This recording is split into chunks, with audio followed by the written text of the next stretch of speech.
Greetings, good people. My name is Barbara Ohuninifa, and welcome to my channel, Beautiful, Powerful Love, where we talk about things that help to empower Black women to remember who they are and how to love themselves.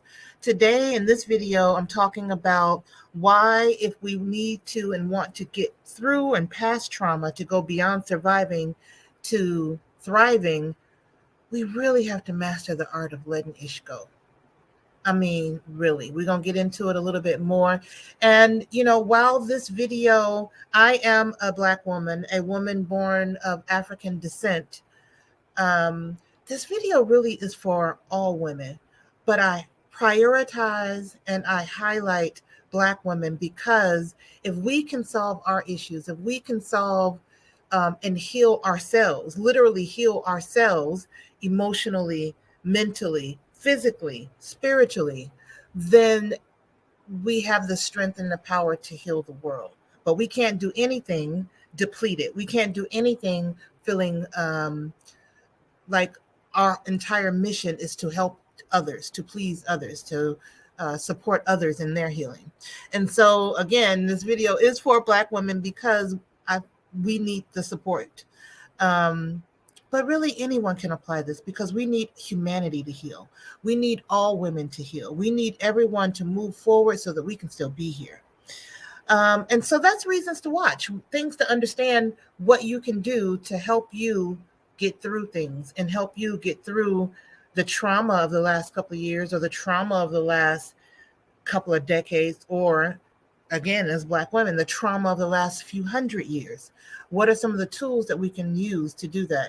And I would say stay into the end because I have a tremendous tool that's going to help many of us to get some of the self-care tools that we maybe not have thought of and to create community around that.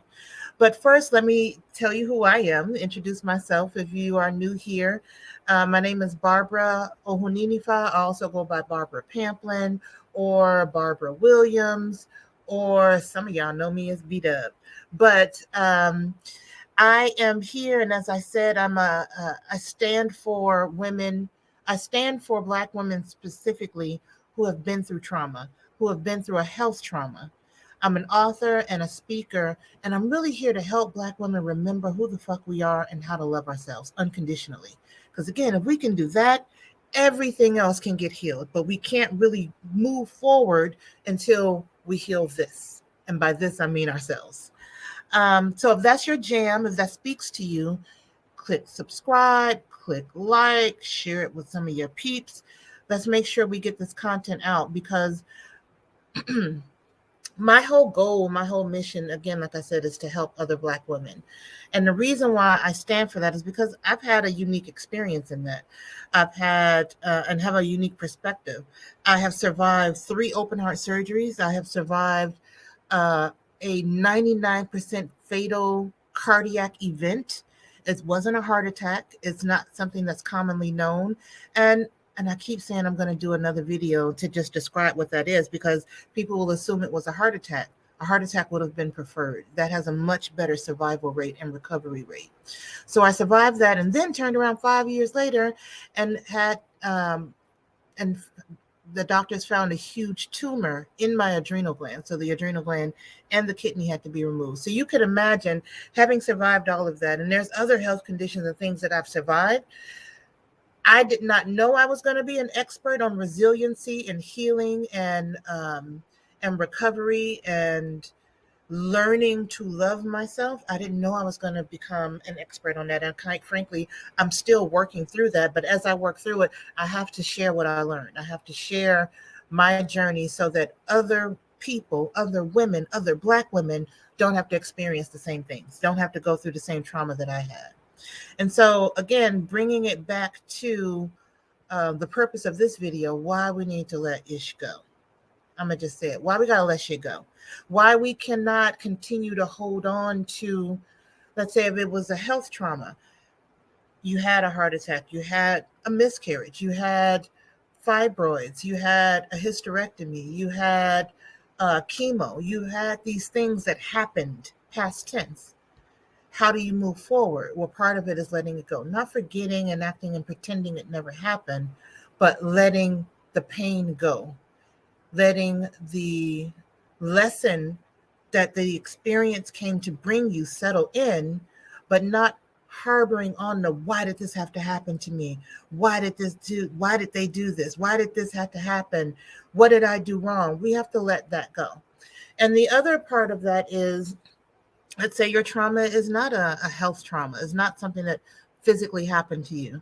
You know, I've also experienced that betrayal trauma of having been in a long-term marriage and found out that there was massive amount of infidelity that I was unaware of at the time. And that type of trauma, especially in some cases if it's karmic, meaning you are here to go through a thing so that you can get through the thing and get the medicine for getting through that thing.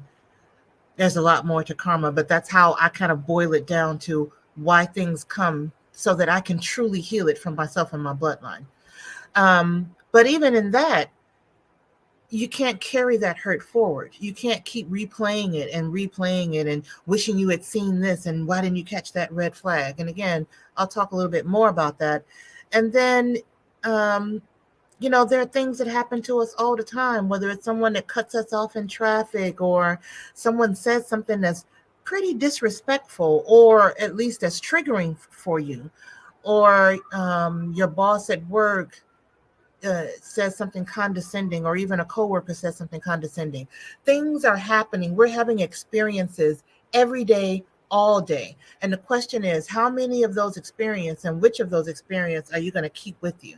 Because the reality is, every experience you have, every interaction you have with a person creates an energy. And again, are you going to keep that energy with you? In my case, the energy of fear and anger turned itself into a tumor. And, when we look at that part of the body, the adrenal gland, let me just tell you about my situation a little bit more to bring that into light. So and this is part of the reason why I can speak to this, have a very difficult time letting shit go.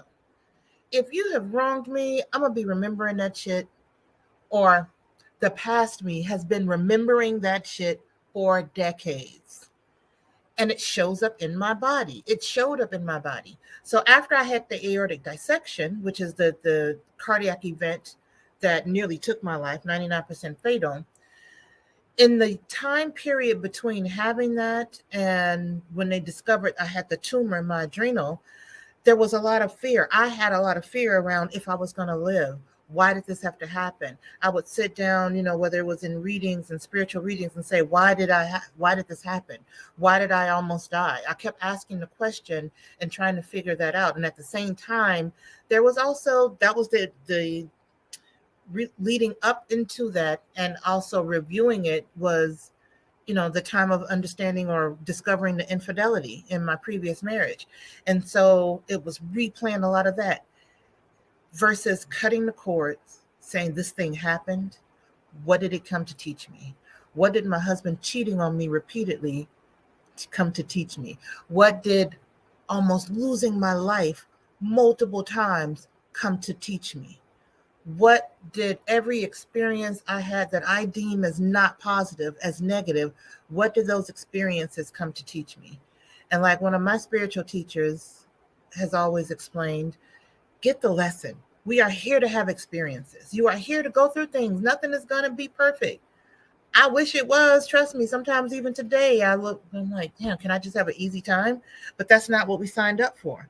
That's not what we're here about. We are here to learn and to grow, and we do that through having experiences. And some of them aren't going to feel good. Some of them are going to be whack as fuck. The maturity, the good character, the key is to look at that experience and say, what is this triggering in me? What is this bringing up for me? What is this teaching me? If I can learn to get through this without going to extremes emotionally, what is it that this lesson can leave me with in terms of wisdom at the end? That is, if I can leave the pain, because if I'm still working on the pain and I'm still chewing on that and I'm still regurgitating the pain of the situation, I'm never going to really fully integrate the lesson. So that's why you got to let shit go. That's why we have to be able to separate ourselves, not ignore our emotions, but know that our emotions are telling us a thing and that we are not actually, in fact, our emotions. They're not one and the same. We can witness our emotions. We can witness the things that happen and the things that they trigger within us without becoming them. It takes a lot of work and it takes a lot of practice. Again, I can say that because it's been the only thing, the first and foremost thing in my life these last few years is figuring that out. And to do that, you got to know yourself. That's a whole other video of really understanding yourself, because many of us are in these bodies, but we're not fully inhabiting them. Many of us think we know who we are, but we're just going on who we've learned to be in the world from being around other people. So there's a lot to do to learn yourself. And it can be a fun process to learn yourself so that you can know what you need to be able to let things go, to be able to let shit go.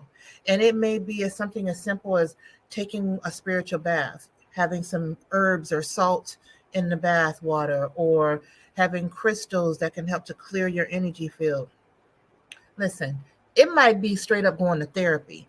Matter of fact, my philosophy has always been everybody from the time of birth, like the Truman Show, need to be assigned a therapist that you can just check in periodically. You don't necessarily need it continuously, and maybe some of us do, but I am 100% believer in going to therapy so you can get an external third party that can help you to see your patterns where you can't. But ultimately, going to therapy is only part of the process. There's a lot of other modalities. There's yoga and meditation. There's psychedelics. There's the food we eat can influence how we think and how we feel about ourselves. So there's a lot of different things that we can do that can help us along that path. And so when we think about knowing ourselves and doing things that can help us to cut those cords, it's very personal. Only you know what you truly need. So going to therapy is part of the process so that you can maybe get a plan, or even a life coach, get a plan for how you need to move forward. But ultimately, my point is you have to do the work. You have to actually, day by day, or week by week, or month by month, the point is bit by bit, change how you think and let things go. Let the people go out of your life that are no longer meant to be there. Let the trauma and the drama that they brought and that you allowed, because it's two ways, let that go. And I say allowed, not, to make you, you're not at blame for the things that happened to you, but esoterically,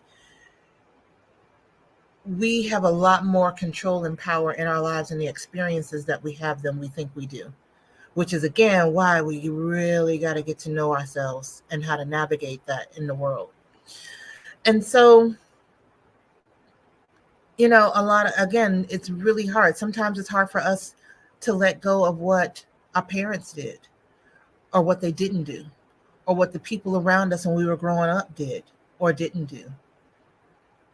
A lot of things to work through, a lot of things to unpack, but ultimately the goal is to let it go, because you're never going to get people to see the error of their ways, or to ask you for forgiveness for the things that they've done, or to try to reconcile or compensate for the things that they've done that affected you, that they may or may not even know affected you.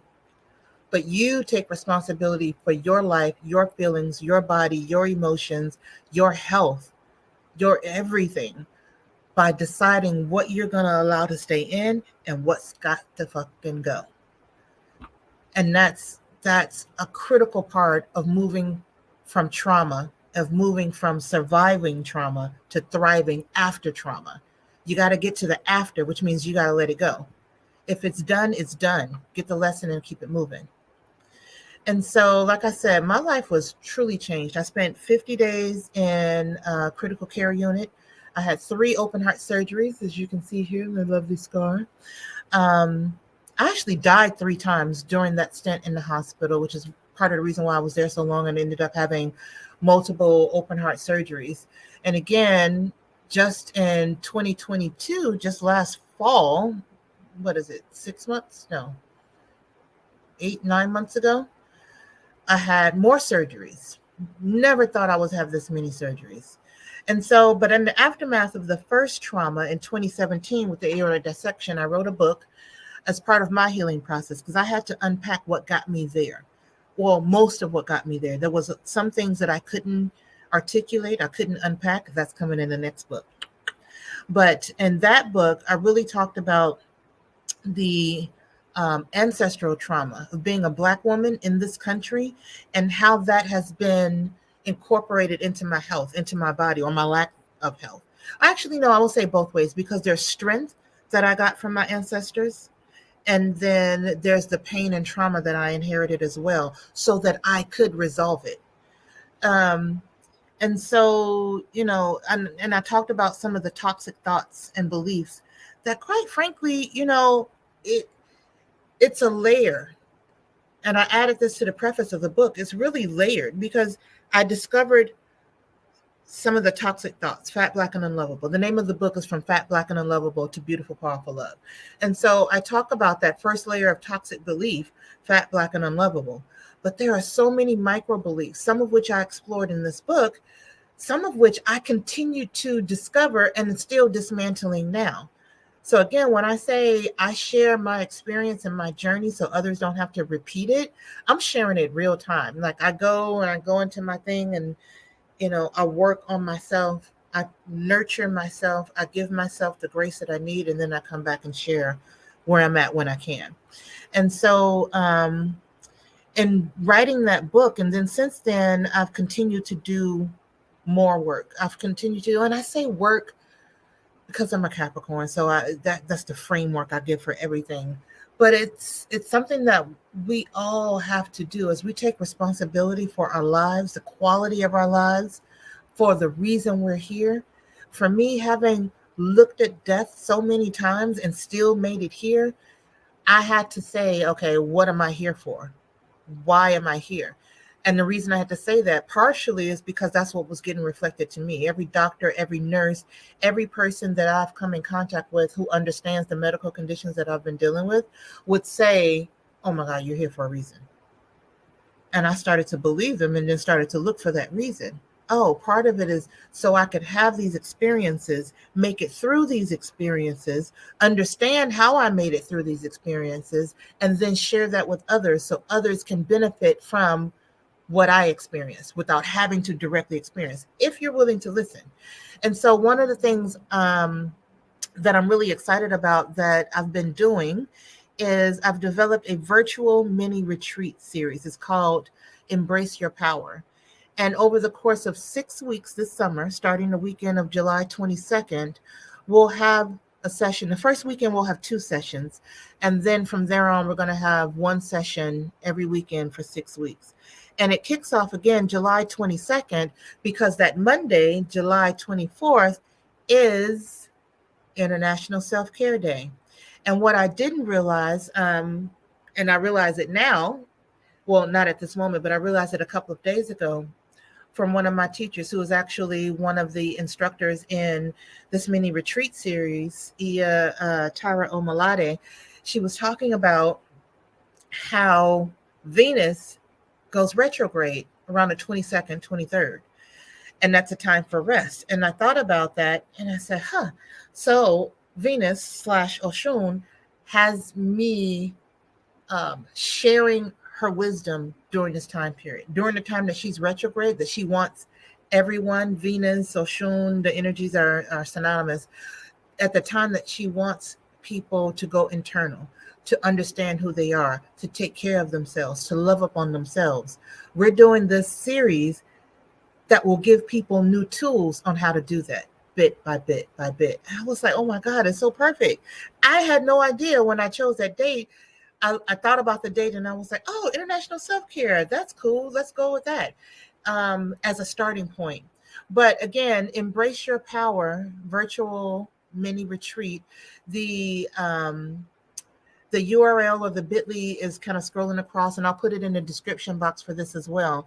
But that's going to be an incredible series and way to get more tools that can help you to heal, to move from surviving to thriving. Some of the topics will include ancestors, genetics and behavior, kitchen, what did I call that? Kitchen pharmacy, using plant-based cooking to help activate and heal. using psychedelics to heal, using dance and movement to heal, using self hypnosis to heal, using Pilates to heal, using sensual ancestral healing to heal. So, again, these aren't necessarily things that you typically see and hear talked about, especially amongst Black women or in the Black community. And yes, this event is exclusively for Black and Brown women and femmes. If there are women of other ethnicities who want to support us, there is a sponsorship program where you can do that. If you leave a comment, and I'll actually include that link in the description as well. It's on the same website, but a different page where you can contribute so that there is a woman can attend one of the workshops for free with your sponsorship, um, or can attend all of them. You know, there's different levels of sponsorship. And I really believe this idea of crowdsourced sponsorship is the way that we can support each other as women.